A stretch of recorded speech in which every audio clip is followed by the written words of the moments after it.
শুরুতেই কিন্তু খেলে দিয়েছে বিএনপি।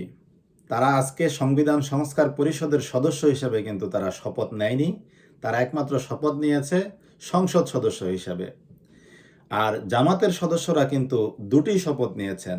একটি হচ্ছে সংসদ সদস্য হিসাবে এবং অন্যটি গণপরিষদ তথা সংবিধান সংস্কার পরিষদের সদস্য হিসেবে তারা শপথ নিয়েছেন।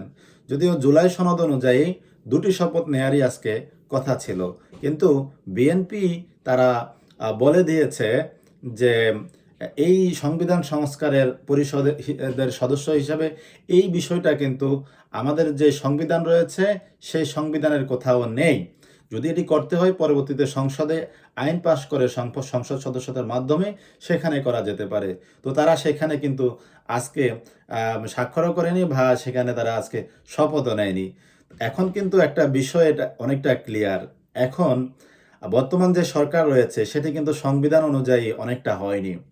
এখন অনেকে কিন্তু ধারণা করছেন কোনো এক সময় হয়তোবা এই সরকারে যারা রয়েছেন তারা কিন্তু এটি যদি বাস্তবায়ন না হয় তারা কিন্তু মানে ফাঁসির কাস্টে তারা কিন্তু ঝুলতে পারেন।